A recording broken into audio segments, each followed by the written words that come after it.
My son said, "No deed, no Christmas." Those were his exact words, spoken at my own kitchen table with his wife nodding beside him like she'd rehearsed the moment. I didn't answer right away. I set down my coffee and looked at my son.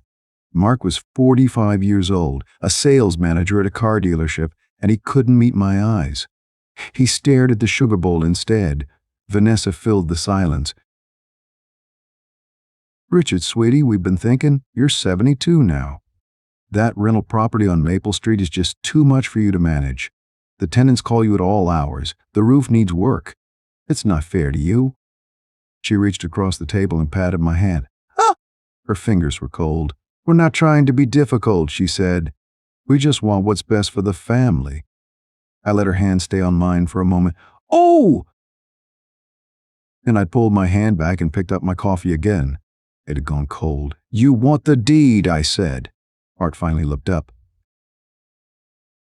"Dad, it's just practical. The property should stay in the family. You're not getting any younger. Vanessa and I can handle the management. We can make sure everything runs smoothly." "And Christmas?" I asked. Vanessa's smile tightened. "Well, we were thinking. Christmas is at our house this year. The kids are so excited. But if there's going to be tension, if you're going to hold on to things that should be passed down..." She let the sentence hang. Mark cleared his throat. "Bow! No deed, no Christmas. That's just how it is, Dad." I looked at him. My son. I remembered teaching him to ride a bike in this same kitchen 35 years ago. I remembered his first baseball game, his high school graduation, the day he told me he was going to marry Vanessa. I didn't recognize the man sitting across from me. Well, I didn't argue. I didn't raise my voice. I just nodded slowly, the way you do when you're buying time. "That's quite a demand," I said. "It's not a demand," Vanessa said quickly. "It's a conversation." "Of course," I said. "A conversation." I stood up and walked to the counter. My phone was sitting there, face up, screen dark. I'd pressed record the moment Mark started talking. The little red dot in the corner was invisible unless you knew where to look. I picked up the phone and slipped it into my shirt pocket. "You know what?" I said, turning back to them. "Let's meet at the bank on Friday. We can sort everything out there."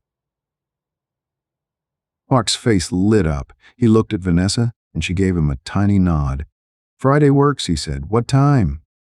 10 o'clock, I said. "Pacific Northwest Trust Company. I'll have everything ready." Vanessa stood and smoothed her blouse. "See, Richard? That wasn't so hard. The kids are going to be so happy to have you at Christmas." She smiled. It didn't reach her eyes. I smiled back. "I'm sure they will." They left a few minutes later. I watched Mark's SUV pull out of the driveway, and then I locked the front door and sat down at the kitchen table. The coffee was still cold. I poured it out and made a fresh cup. Then I took out my phone, stopped the recording, and saved the file. I labeled it December 10, Ultimatum. I had a folder in my study, a red folder.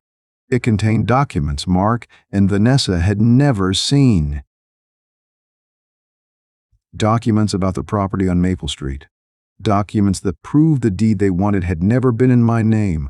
If this story moves you, please consider subscribing to Revenge Stories. There's more to come. I finished my coffee, walked to the study, and pulled out the red folder. The trust deed was inside, dated 2015, irrevocable. Set up for my grandchildren's future, I read the terms one more time. Every page, every clause. Then I picked up my phone and called the one person who could help me. Mr. Chen answered on the second ring. "Richard, good to hear from you." "I need to come in on Friday," I said. "My son and his wife are going to try to take the Maple Street property." A pause. "Are they aware it's in trust?" "Not yet," I said. "They think it's mine." Mr. Chen was quiet for a moment. Then he said, "I'll have the file ready. Do you have any documentation of their attempt?" "I have a recording." "Good. Bring it." I hung up and sat in the dark study for a long time. The red folder sat on my desk. Outside, the December rain began to fall. I thought about Christmas, about my grandchildren, about the look on Mark's face when he realizes what he's done. Friday couldn't come soon enough. The rain had stopped by morning, but the sky stayed gray. I woke at 6, same as always, made coffee, sat in the kitchen where Mark and Vanessa had sat the night before. I didn't touch my coffee at first. I just looked at the chair where Mark had leaned forward and said those words. No deed, no Christmas. The words were still in the air somehow, hanging there. I pulled out my phone, opened the recording app. The file was labeled December 10, Ultimatum. I didn't play it. I knew what it said. Instead, I went to my study. The red folder was already on my desk. I'd put it there 3 years ago after Mr. Chen took over as trustee. I opened it. The first page was the trust deed, dated March 2015. Irrevocable. I read the opening clause, even though I knew it by heart. The grantor, Richard Harrison, hereby transfers all rights, title, and interest in the property located at 134 Maple Street to the Maple Street Irrevocable Trust for the benefit of his grandchildren. I turned the page. Section 4 was the one Mark and Vanessa didn't know about. Transfer or sale. No disposition of trust assets shall occur without the unanimous written consent of all current beneficiaries and the independent trustee. Then Section 12.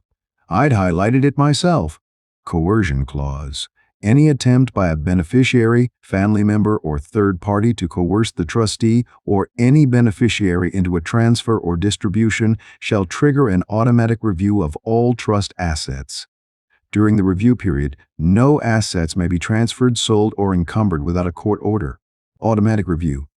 Asset freeze. I set the trustee aside. The second thing in the folder was an envelope. I hadn't opened it yet. I'd found it in the mail 2 days ago, addressed to Mark. It was from a credit card company. I'd seen the return address and recognized the logo. Mark and Vanessa used the same bank I did, and once a month, the mail carrier accidentally put something of theirs in my box. This time, I didn't bring it to their house. I opened it. The statement was in Vanessa's name. The balance, $40,000. $40,000 on credit cards. Restaurant charges, clothing stores, a luxury hotel in Seattle that I knew they hadn't visited together, interest charges that added another $600 a month, $40,000 that Mark didn't know about. I set the statement next to the trust deed. Bull. Then I picked up my phone and called Mr. Chen. Richard, he said, you're up early. I have a recording, I said. I have a trust deed. And I have a credit card statement for $40,000 in Vanessa's name. He was quiet for a moment. Then he said, I'll need you to bring all of that on Friday. Can you email me copies now? I can.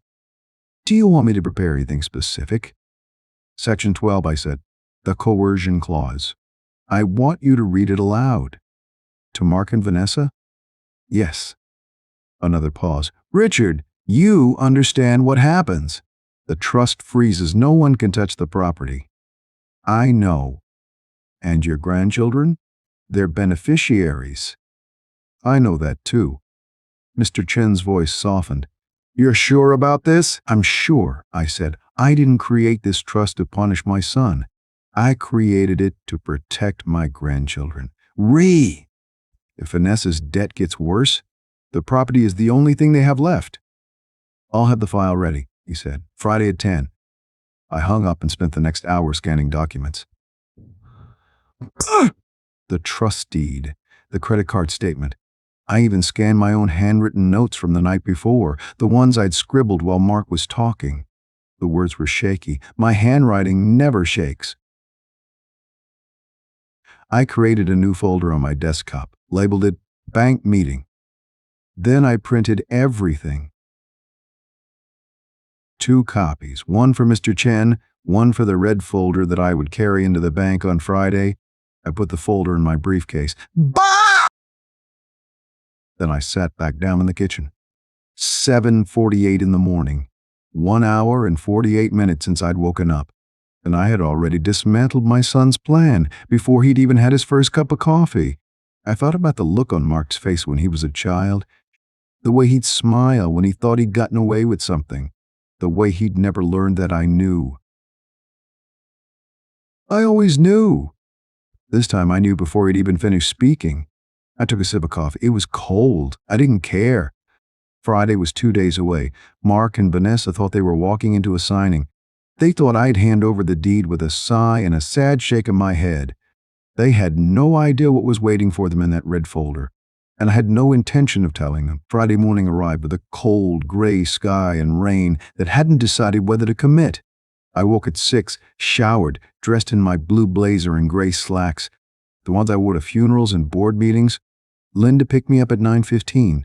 She wore her good coat, the camel one, and she had a leather notebook tucked under her arm. "You look like a man going to court," she said. "I'm just going to a meeting." "You're going to a meeting wearing your funeral blazer, Richard." I didn't argue. She was right. Pacific Northwest Trust Company occupied the ground floor of a sandstone building on 3rd Avenue. Glass doors, brass handles, a receptionist who smiled like she meant it. Mark and Vanessa were already in the lobby when we arrived. He wore a button-down shirt with the sleeves rolled up. She had on a cream-colored blouse and gold earrings, the kind of outfit that said successful, the kind of outfit that cost more than she told him. Mark stood when he saw me. "Dad, right on time." I try to be.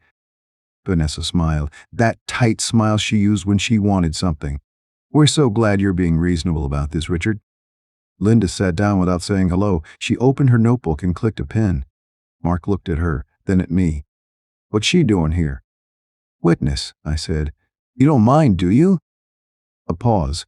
Vanessa touched his arm. "Of course not." Family's family. Mr. Chen appeared from the hallway. He wore a charcoal suit and carried a thin folder. Not red. Mine was in my lap. "Good morning, everyone. Please follow me." His office was large and quiet. A mahogany desk, a window that looked out at the courthouse, bookshelves filled with binders. We sat in leather chairs arranged in a semicircle. "Ah!" Mark and Vanessa took the two closest to the desk. Linda sat by the door. I sat across from Mr. Chen. Mr. Chen folded his hands. "Richard, before we begin, I want to confirm the purpose of this meeting." Mark leaned forward. "My dad's transferring the deed to the Maple Street property. We're here to sign the paperwork." Mr. Chen looked at me. "Richard?" I set the red folder on his desk. "No!" Vanessa's smile flickered. "No?" "No," I said. "We're not here to transfer anything." Mark's face tightened. "Dad, what are you doing?" "We talked about this. We talked about you making a demand."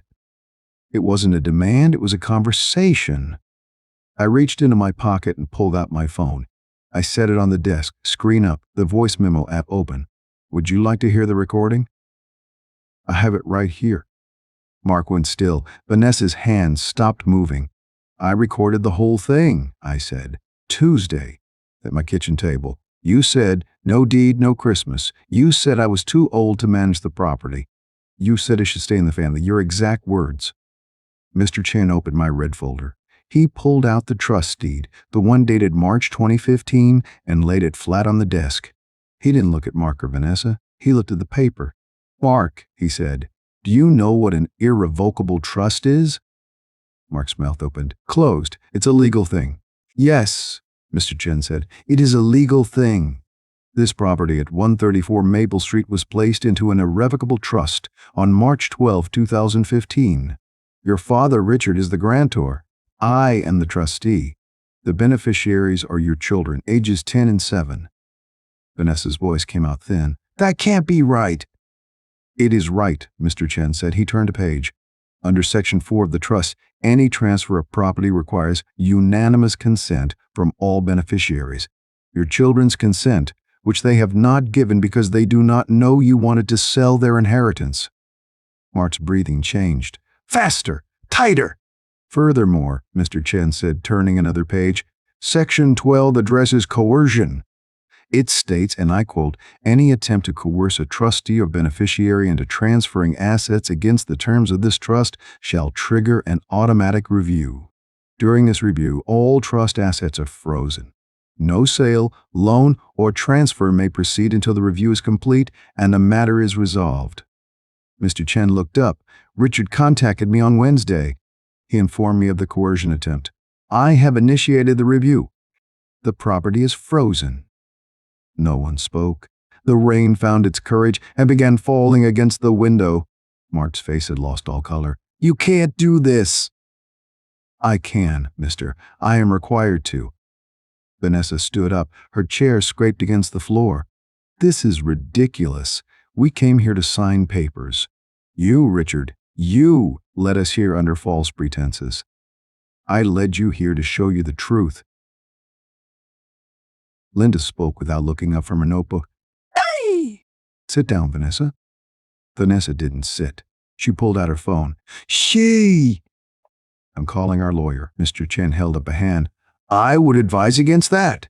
When the review is complete, I will submit all documentation to a family mediator. That includes Richard's recording. It includes the trust deed. And it includes something else. He pulled a cream-colored envelope from the red folder. Oh! He slid it across the desk toward Mark. What is that? A credit card statement, mister, from a shared account addressed to your home. February through November of this year. Mark picked it up. He opened it. His eyes moved down the page. I watched his face change. What is this? Vanessa's voice cracked. Mark, I can explain.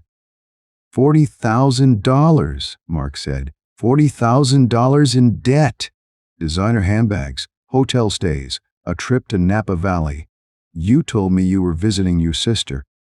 Vanessa grabbed his arm. It was nothing. I was going to pay it off with the property money.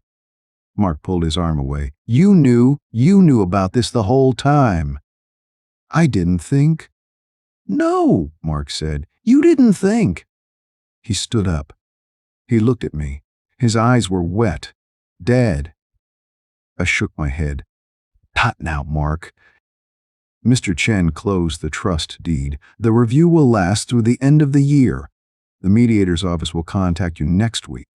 In the meantime, I advise both of you to seek financial counseling. Vanessa started to speak. Mark held up a hand. Stop. Just stop. He walked to the door. He didn't look back. Vanessa followed him, her heels clicking on the hardwood floor. The door closed behind them. The rain kept falling. Linda closed her notebook. Well, she said, that went about as expected. Mr. Chen looked at me. Richard, are you all right? I looked at the window. At the rain. At the courthouse across the street where generations of families had learned the difference between what they wanted and what they deserved. Yes, I said, I think I am. But I knew the hardest part was still coming. Mark and Vanessa had just had their world turned upside down, and they had nowhere to go but down. Linda drove me home. The rain had softened to a drizzle, the kind that hangs in the air and never quite lands. I watched the streetlights blur past the window and said nothing. Linda knew better than to fill the silence with chatter. She just drove. At my house, she pulled into the driveway and killed the engine. You want me to come in? No, I said. I need to make some calls. She nodded. Call me later. Let me know how you're doing. I walked up the path to my front door. The porch light was on. I'd left it on that morning before everything changed. Seemed like a different day now. A different life. Inside, I hung my raincoat on the hook by the door. Oh! I walked to the kitchen and put the kettle on. Old habits. A cup of tea when the world feels unstable. I stood at the counter, hands flat on the granite, and stared at the rain on the window. I thought about Mark, about the look on his face when Mr. Chen read those trust terms, the color draining from his cheeks, the way he kept glancing at Vanessa like he expected her to fix it. And then that moment when Mr. Chen slid the credit card statement across the table, the silence. The weight of it. I didn't feel triumphant. I felt tired and sad and certain. The kettle boiled. I made my tea and carried it to my study. I sat down at my desk and opened my laptop. There was an email from Mr. Chen sent 20 minutes after we left the bank. Richard, I've initiated the full review under Section 12. The property is frozen effective immediately. No transfers, no sales, no refinances. I will contact you next week with an update. I also recommend we schedule a family mediation session before the holidays. It will give everyone a chance to speak in a controlled setting. I forwarded a list of mediators to your email. David Chen. I read it twice. Then I opened a new email window. I typed carefully, the way I always do when I know every word will be read and reread. Mark, I am writing to confirm what you learned today. The Maple Street property is held in an irrevocable trust for your children. It cannot be transferred or sold without unanimous consent from all beneficiaries. The trust's coercion clause has been triggered, and the asset is now under review. No further action can be taken until the review is complete. Separately, I have decided to cancel the gift I had planned to give you and Vanessa this year. The $50,000 I intended to set aside for your family will be redirected to a college fund for your children. This is not a punishment. It is a reflection of my priorities. I am willing to discuss our relationship after the holidays. For now, I need space. Dad? I read the email 3 times. I changed nothing. I clicked send. The confirmation appeared on my screen. 2 words, message sent. I closed the laptop and sat in the quiet. The rain had stopped. The street was still. I could hear the clock ticking in the hallway, the one my father had left me. Steady, unchanging. It had been ticking for 60 years. My phone buzzed. A text from Linda. You okay? I typed back, yes, sent the email. She replied, good. He needs to feel it. I set the phone face down on the desk. I didn't want to see if Mark would respond. Not tonight. Not yet. The truth was, I knew this was just the beginning. Mark would go home and the argument would explode. He would demand answers from Vanessa. She would deflect, cry, blame someone else. The $40,000 would hang between them like a knife. He would learn every detail of the debt, the trips, the handbags, the dinners at restaurants he thought they couldn't afford, the interest charges piling up month after month.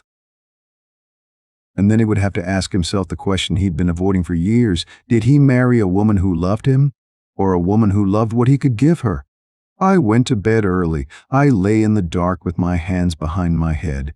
The clock ticked in the hallway. Down the street, in a house I had never seen, Mark and Vanessa were standing in their kitchen.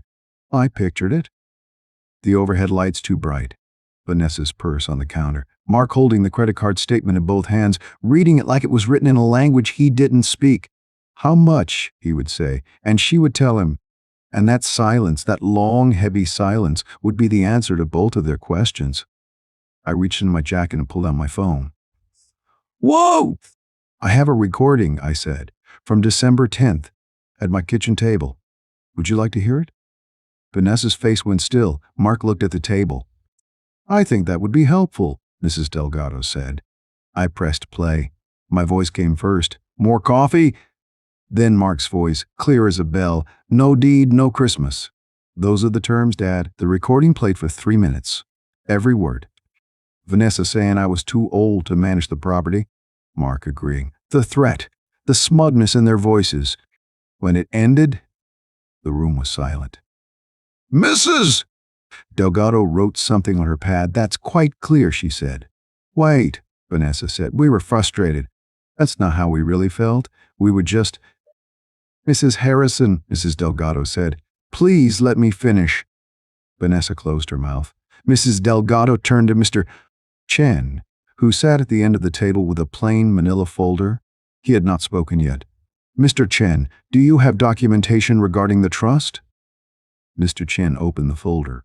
The trust was established March 12, 2015, he said. The sole asset is the property at 1234 Maple Street. The beneficiaries are Mark and Vanessa's 2 children. The trust is irrevocable. Irrevocable, Mark repeated, like he was tasting the word for the first time. Yes, Mr. Chen said, and Section 12 contains a coercion clause. Any attempt to pressure a trustee or beneficiary triggers an automatic review. That review is now in progress. The property is frozen. No sale, no transfer, no borrowing against it. Mark put his head in his hands. Vanessa's chair scraped backward. This is ridiculous. We didn't coerce anyone. We asked a question, that's all. Mrs. Harrison, Mrs. The recording speaks for itself. I also have documentation from Mr. Harrison regarding your personal finances. She slid a sheet of paper across the table. Has a credit card statement. February through November. $40,000. Charges at hotels, designer boutiques, restaurants in cities I had never visited. Vanessa stared at it. Her hands were shaking. Where did you get that? She whispered. Your mail, I said. I found it in Mark's mail. Mark looked at the statement. He had already seen it at the bank meeting, but something about seeing it here, in this room, made it real in a new way. He looked at it for a long time. Then he looked at his wife. Vanessa, he said. His voice was flat. We already talked about this. What else is there to say? I can explain. $40,000. It was emergencies, travel, things we needed. Things we needed? Mark's voice rose. We have 2 kids. We have a mortgage, and you're spending $40,000 on. He grabbed the statement and scanned it. Handbags, a spa weekend, a trip to, where is this? Cabo. You went to Cabo without me. I needed a break. A break? Mark laughed. A bitter, hollow sound. You needed a break, so you took $40,000 and went to Cabo. Mrs. Delgado held up her hand. Please, we can discuss this in a moment. I need to make a ruling. She looked at her notes. She took off her glasses. The coercion clause has been triggered, she said. The trust will remain frozen pending review. I recommend that Mark and Vanessa attend financial counseling before any further family decisions are made.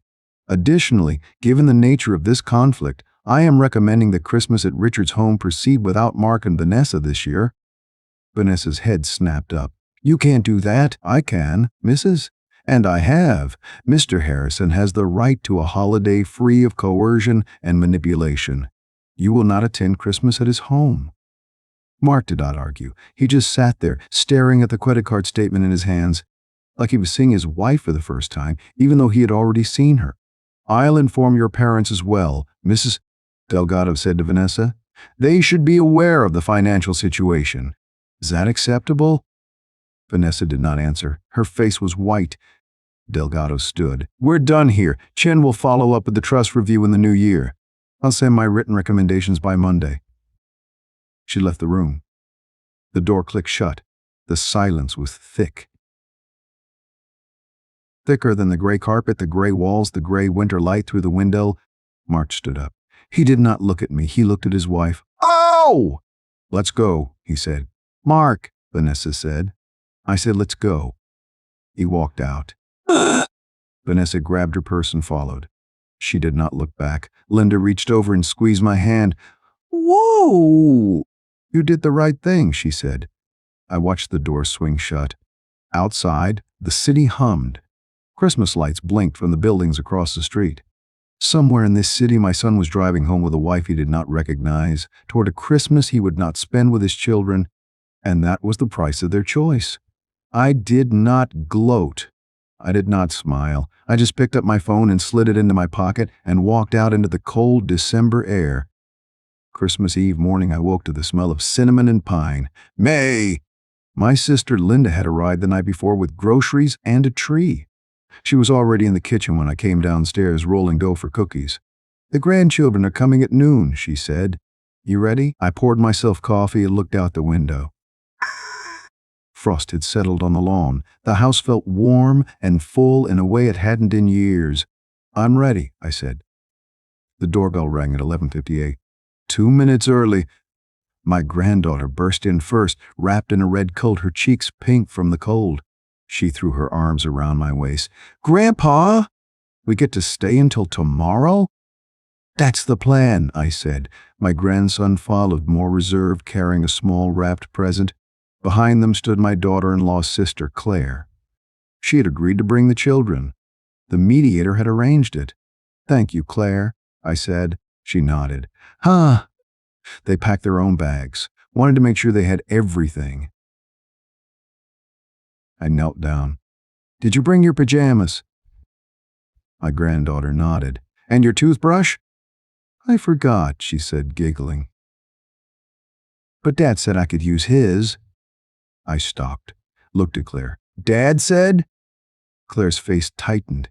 He called me last night, asked if he could see them this morning before I brought them here. I said no. I stood up. Linda came to the door, flour on her apron. Is everything okay? She asked. Fine, I said. Come in, everyone. Let's get the cookies started. The day unfolded like a quiet gift. We baked and decorated. We watched the old Christmas movies. We opened presents in the living room while the fire crackled. The children laughed. Linda took pictures. At one point, my granddaughter held up the small ceramic snowman she had made at school and placed it on the mantel.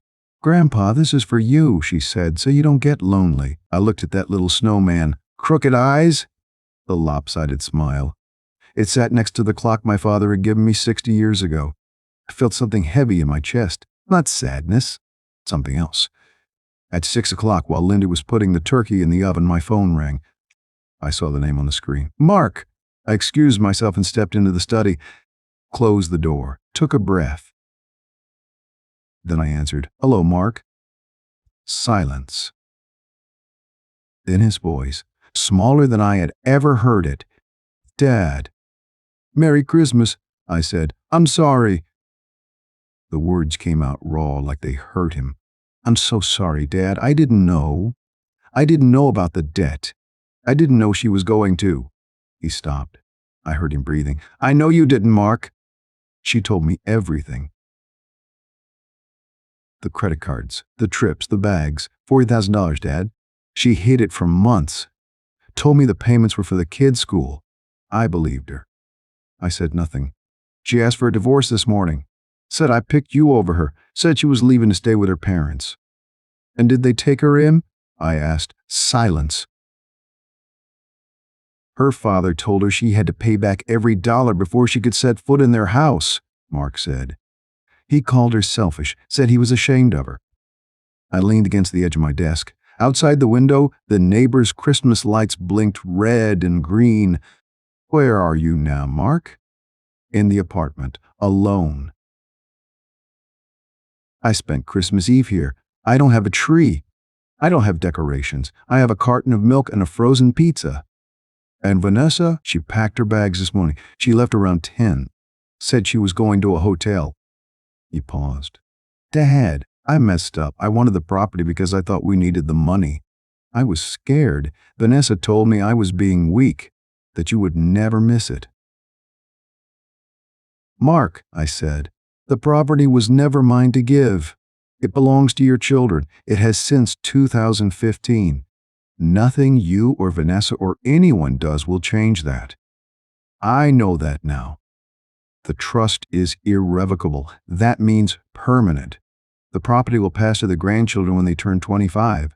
It is not for you. It is not for me. It is for them. I understand. I also want you to understand something else, I said.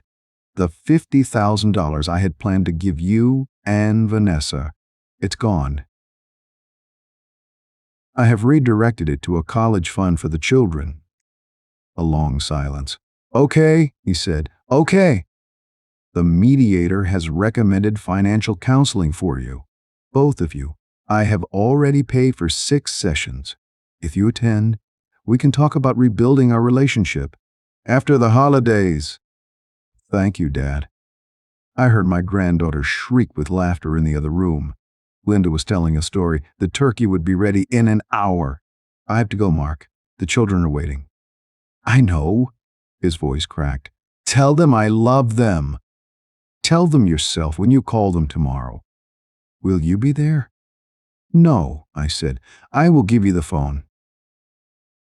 But I will not be on the call. That is between you and them. Silence. Then he said, I understand.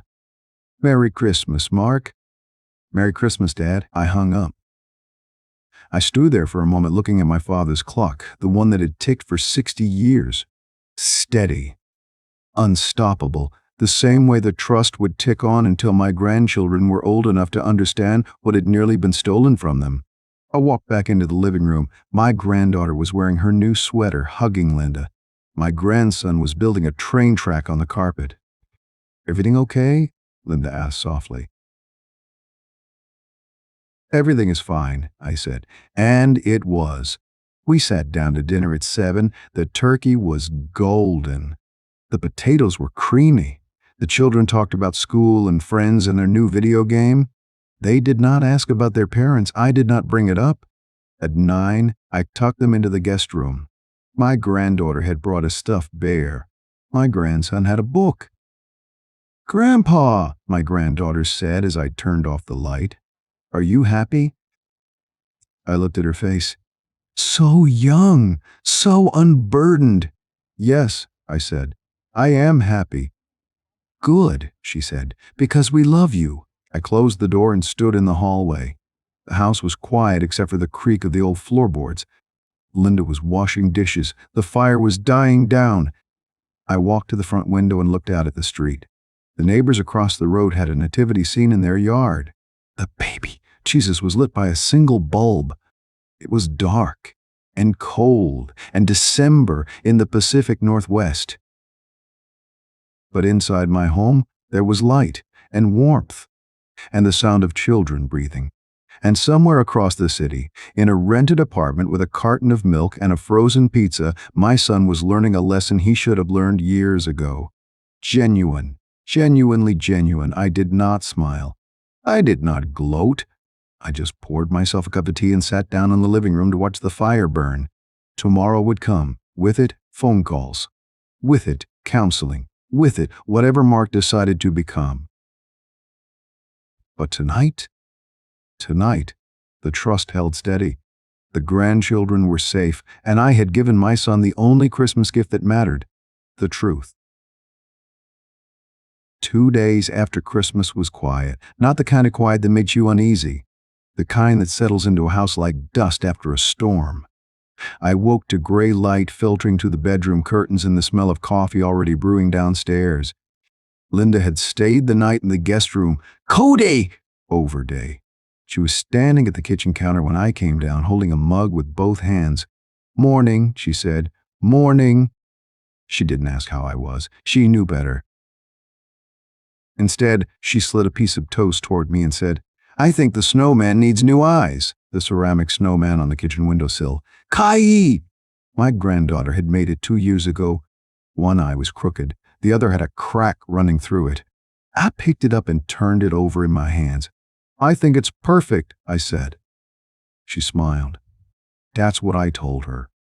The grandchildren had gone home with Claire 2 evenings ago. Their mother's sister. She's been helping since Vanessa asked Mark for a divorce on Christmas Eve. Mark told me on the phone that Vanessa was staying with her sister across town. Her parents had cut her off financially. She was working part-time at a brokerage trying to rebuild. I did not ask for details. I did not need them. What I needed was to make sure the trust was secure. So that morning, I called Mr. Chen. He answered on the second ring. "Richard, I was going to call you today." "Oh?" "I completed the initial review," he said. "The trust is fully intact. No transfers were attempted. No liens were filed. The property at 1234 Maple Street remains in the trust, free and clear." I let out a breath. I hadn't realized I was holding. "Thank you, David." "There's one more thing," he said. "I received a call from Vanessa's attorney this morning. She's agreed to the financial counseling. Mark signed the consent form yesterday." "Good. The first session is scheduled for January 3rd. I'll send you the confirmation." I told him I appreciated it. He said he'd be in touch. I hung up and stood at the kitchen window for a long moment. The street was empty. A squirrel darted across the lawn and disappeared behind the neighbor's hedge. Mark called at noon. I let it ring 3 times before answering. "Hi, Dad." Mark. He sounded tired, not angry, just tired. "Vanessa started counseling today," he said. He said, "Individual. She's staying with her sister for now." I heard. She told me everything. The trips, the handbags, the dinners. She said she thought she could pay it off before I found out. She almost did. He was quiet for a moment. "Then, you knew. That day at the bank, you knew about the debt." "Yes. And you didn't tell me." "I couldn't. It wasn't my secret to reveal." The trust was. He let out a long breath. I'm not going to defend myself, he said. What we did was wrong. What I did was wrong. I should never have come to your house with that demand. No, I said, you shouldn't have. I know. I love you, Mark. But love doesn't erase consequences. Dad, the trust stays in place. The property is for the grandchildren. That's not going to change. I understand. He was quiet. I let the silence sit. There's something else, I said. I'm updating my will. Linda will be the executor. That's your choice, Dad. It is. He asked if we could have dinner after the holidays. I told him we could talk about it in January. He said he understood. He said he loved me. I told him I loved him too. Then I hung up and set the phone on the counter. Linda came in from the living room. She didn't ask. She just poured herself another cup of coffee and sat down across from me. You okay? She said. I will be. Good, because I need you to help me take down the tree tomorrow. I almost laughed. Almost. I'm making you the executor of my will, I said. She raised an eyebrow. Should I be flattered or worried? Both, she smiled and sipped her coffee. Fine, she said. But you're still taking down the tree. That evening, I walked through the house. The living room was warm. The fire had burned down to embers. The stockings were still hanging over the fireplace, empty now. The tree stood in the corner, its lights still glowing, casting tiny reflections on the window glass. I stopped at my study door. The clock my father gave me was ticking. Steady. Dependable. It had been ticking for 60 years. It would keep ticking long after I was gone. I opened the desk drawer. The red folder was still there. Trust deed, credit card statement, a copy of the recording, Mark's signature on the mediation agreement. I closed the drawer. I did not lock it. There was no need. The trust was intact. The money was safe. The grandchildren would inherit the property when they were old enough to understand what it meant. And Mark?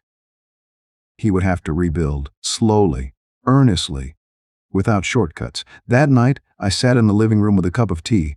The house was quiet. The fire was out. The snow had stopped falling. I thought about the word family, what it meant, what it should mean. It is not a claim you get to make because you share a last name. It is not a demand you get to issue because you hold a holiday hostage. It is built on something thinner and stronger and harder to prove. Respect. It builds over decades. It can be destroyed in a single conversation. And it can never, ever be taken for granted. Right? I looked at the ceramic snowman on the windowsill. One crooked eye, one cracked eye, still the most beautiful thing my granddaughter had ever made. I did not laugh. But I almost did. If you enjoyed this story, please like and subscribe. There are more like it coming. Thank you for listening.